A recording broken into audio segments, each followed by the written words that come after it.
Morning and welcome to this service of morning prayer on Tuesday the 14th of July. This morning we will be using the Community of the Resurrection at Mirfield Simple Offices, and it's an important feast day, particularly for Anglo-Catholic Anglicans today, as we remember John Keble, priest, poet and teacher, who was one of the founding fathers of the Oxford movement, thereby reviving a failing Catholic tradition within the Church of England and returning it to a more Catholic form of worship, as indeed it had not been since the 17th century. New every morning is the love, our wakening and uprising prove, through sleep and darkness safely brought, restored to life and power and thought. These familiar words of John Keble are from his cycle of poems entitled The Christian Year, published in 1827, which he wrote to restore within the Church of England a deep feel for the church year, to bring the thoughts and feelings of the reader into unison with those exemplified in the prayer book, is what he wrote. The work went through 95 editions, but this was not the fame that Keble sought.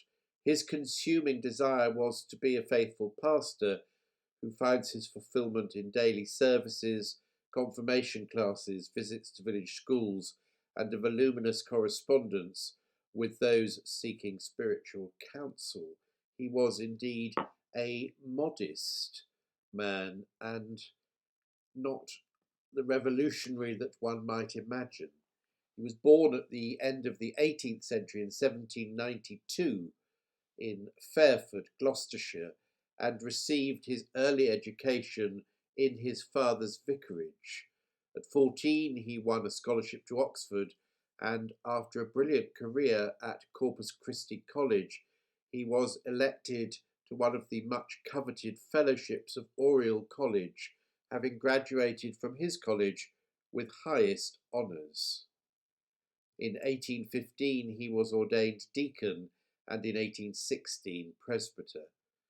In 1817 he became a tutor at Oriel, but resigned in 1823 to become his father's curate in his rural cure in the Cotswolds. There he composed the poems of The Christian Year. In 1831 he was elected Professor of Poetry at Oxford. England in the 19th century was undergoing a turbulent change from a rural to an industrial and urban society. Among the reforms of the 1830s, Parliament acted to abolish 10 Anglican bishoprics in Ireland. Keble vigorously attacked this action as undermining the independence of the Church.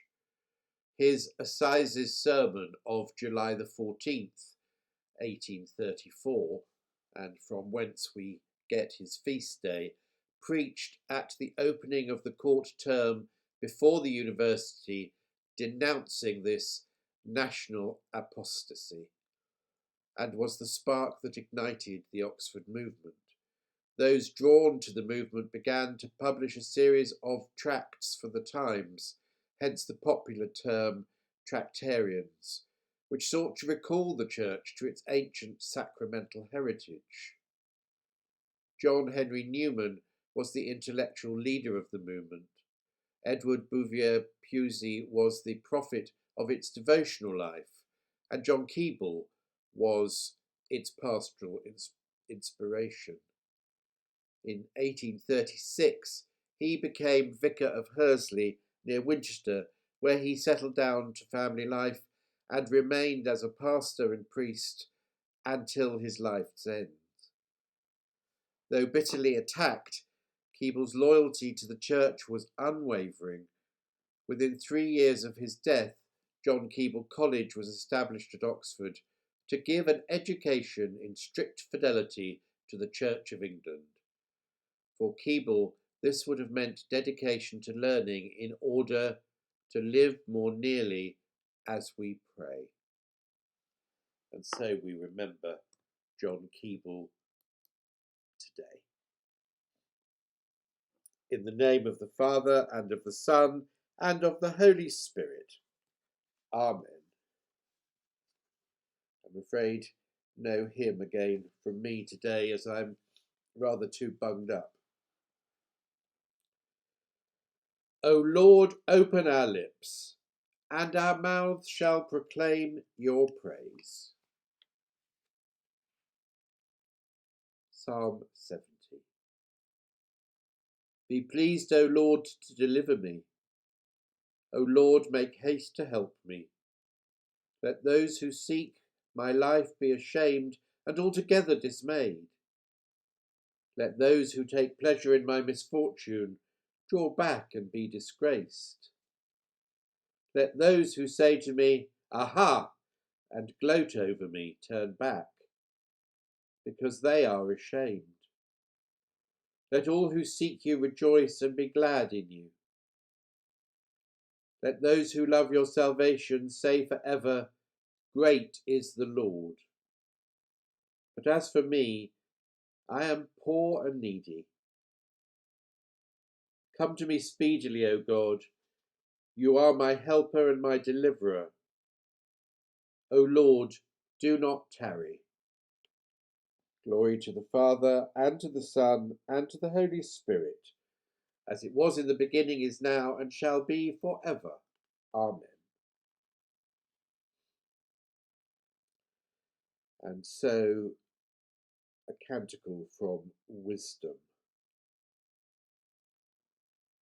The souls of the righteous are in the hand of God, and no torment will touch them.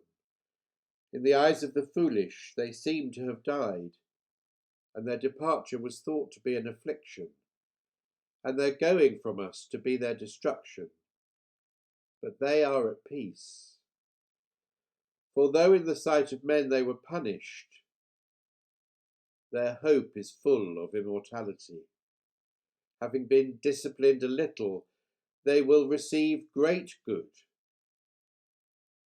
because God tested them and found them worthy of himself.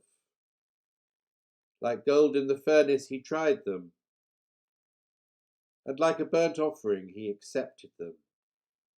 In the time of his visitation they will shine forth, and will run like sparks through the stubble.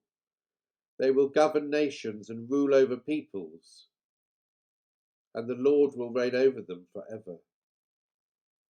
Those who trust in him will understand truth, and the faithful will abide with him in love, because grace and mercy are upon his elect, and he watches over his holy ones.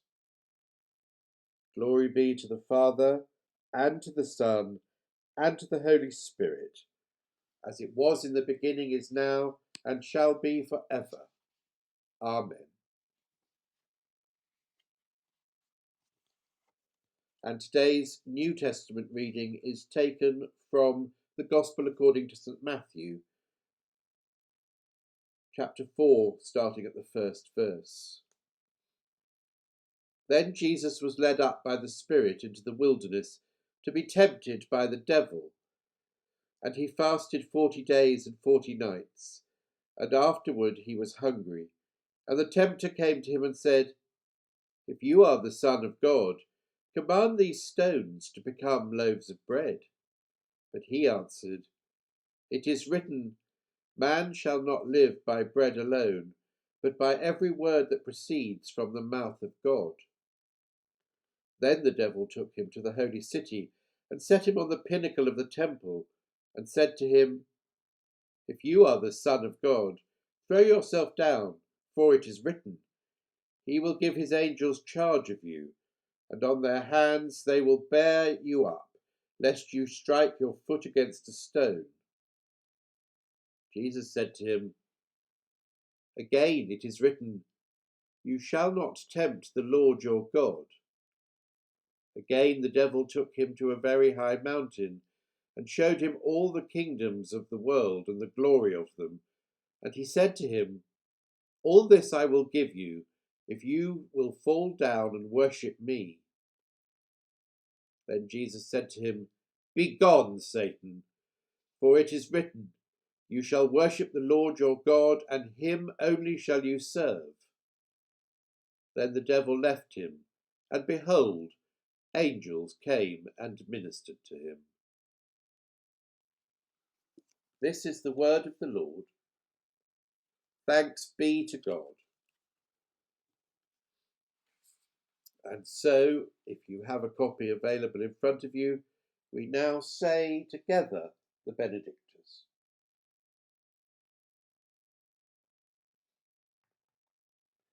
Blessed be the Lord God of Israel. He has come to his people and set them free. He has raised up for us a mighty Saviour, born of the house of his servant David. Through his holy prophets he promised of old that he would save us from our enemies, from the hands of all who hate us. He promised to show mercy to our fathers and to remember his holy covenant. This was the oath he swore to our father Abraham, to set us free from the hands of our enemies, free to worship him without fear, holy and righteous in his sight all the days of our life. You, my child, shall be called the prophet of the Most High, for you will go before the Lord to prepare his way, to give his people knowledge of salvation by the forgiveness of their sins. In the tender compassion of our God, the dawn from on high shall break upon us, to shine on those who dwell in darkness and the shadow of death, and to guide their feet into the way of peace. Glory to the Father, and to the Son, and to the Holy Spirit, as it was in the beginning, is now, and shall be for ever. Amen.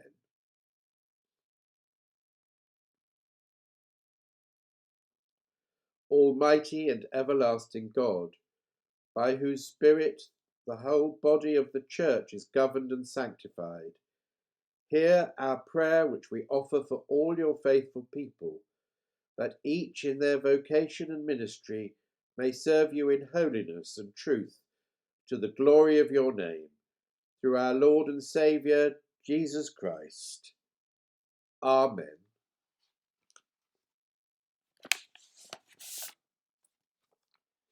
And we turn to the collect for the feast of John Keble. Father of the eternal world, in whose encompassing love all things in peace and order move, grant that as your servant John Keble adored you in all creation, so we may have a humble heart of love for the mysteries of your church, and know your love to be new every morning. In Jesus Christ, your Son, our Lord, who is alive and reigns with you in the unity of the Holy Spirit, one God, now and forever. Amen. And so we draw together the prayers which we have said and those in our hearts. Let us pray with confidence as our Saviour has taught us. Our Father, who art in heaven, hallowed be thy name. Thy kingdom come, thy will be done on earth as it is in heaven. Give us this day our daily bread, and forgive us our trespasses, as we forgive those who trespass against us. And lead us not into temptation, but deliver us from evil. For thine is the kingdom, the power, and the glory, for ever and ever. Amen. And the grace of our Lord Jesus Christ, and the love of God, and the fellowship of the Holy Spirit be with us all, evermore. Amen. God bless and stay safe.